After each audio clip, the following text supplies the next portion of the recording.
സംസ്ഥാന നിയമസഭകൾ പാസാക്കി അംഗീകാരത്തിനായി സമർപ്പിക്കുന്ന ബില്ലുകളിൽ തീരുമാനമെടുക്കുന്നതിൽ ഗവർണർമാർക്കും രാഷ്ട്രപതിക്കും സമയപരിമിതി നിശ്ചയിച്ചുകൊണ്ടുള്ള രണ്ടംഗ ബെഞ്ചിന്റെ വിധിയിൽ അഭിപ്രായം ആരാഞ്ഞുകൊണ്ട് രാഷ്ട്രപതി ദ്രൗപദി മുർമു സുപ്രീം കോടതിയെ സമീപിച്ചിരിക്കുന്നു.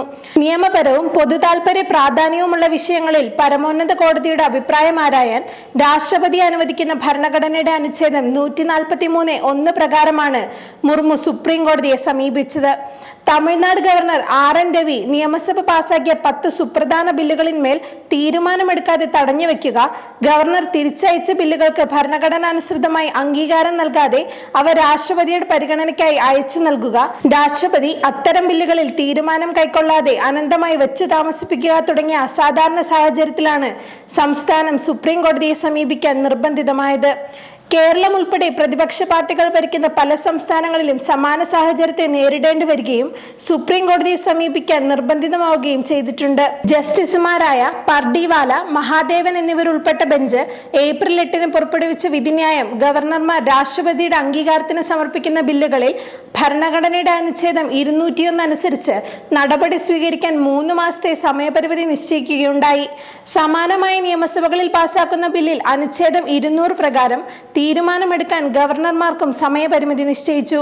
ഇത് യഥാർത്ഥത്തിൽ രാഷ്ട്രപതിയുടെയോ ഗവർണർമാരുടെയോ അധികാരാവകാശങ്ങളെയല്ല ചോദ്യം ചെയ്യുന്നതും പരിമിതപ്പെടുത്തുന്നതും, മറിച്ച് രാഷ്ട്രപതിയും ഗവർണർമാരും ആരുടെ ഉപദേശാനുസരണമാണോ പ്രവർത്തിക്കുന്നത് അവരുടെ അധികാരാവകാശങ്ങളെയാണ് ഉന്നം വെക്കുന്നത്. ഇവിടെ അത് സംശയാതീതമായി യൂണിയൻ സർക്കാരാണെന്ന് വ്യക്തം. തമിഴ്നാടിന്റെ കേസ് പരിഗണിക്കവേ വിഷയത്തിൽ കാതലായ നിയമപ്രശ്നങ്ങൾ ഉൾപ്പെട്ടിട്ടുണ്ടെന്നും ആയതിനാൽ കേസ് ഭരണഘടനാ ബെഞ്ചിന്റെ പരിഗണനയ്ക്ക് വിടണമെന്നും കേന്ദ്ര സർക്കാർ വാദിച്ചിരുന്നു. എന്നാൽ പ്രശ്നത്തിൽ അത്തരം കാതലായ നിയമപ്രശ്നങ്ങൾ ഉൾപ്പെട്ടിട്ടില്ലെന്നും വിഷയം ഭരണഘടനയ്ക്കെതിരെ മൗലികമായ വെല്ലുവിളികൾ യാതൊന്നും ഉയർത്തുന്നില്ലെന്നും നിരീക്ഷിച്ച ബെഞ്ച് കേന്ദ്രത്തിന്റെ വാദം തള്ളുകയാണുണ്ടായത്. പ്രശ്നം നിലവിലുള്ള നിയമതത്വങ്ങളുടെ പ്രയോഗത്തെയും വ്യാഖ്യാനത്തെയും സംബന്ധിച്ചുള്ളതാണെന്നും കോടതി വിലയിരുത്തുന്നു.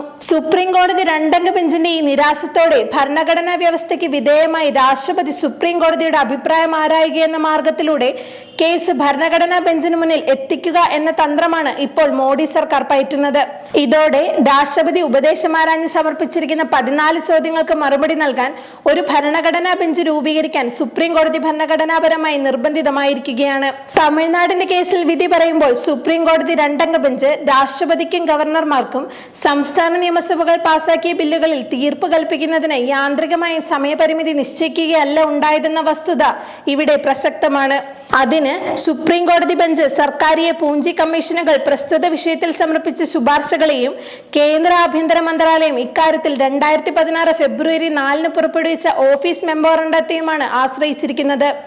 ബില്ലുകൾ അവ സംസ്ഥാനങ്ങളിൽ നിന്ന് ലഭിച്ച് 3 മാസത്തിനുള്ളിൽ തീർപ്പാക്കുകയെന്ന സമയപരിമിതി കർശനമായി പാലിക്കണമെന്ന് ഓഫീസ് മെമ്മോറണ്ടം നിഷ്കർഷിക്കുന്നുണ്ട്. ഇത് 1ാം മോഡി സർക്കാരിന്റെ കാലത്ത് പുറപ്പെടുവിച്ചതാണെന്നത് ശ്രദ്ധേയമാണ്.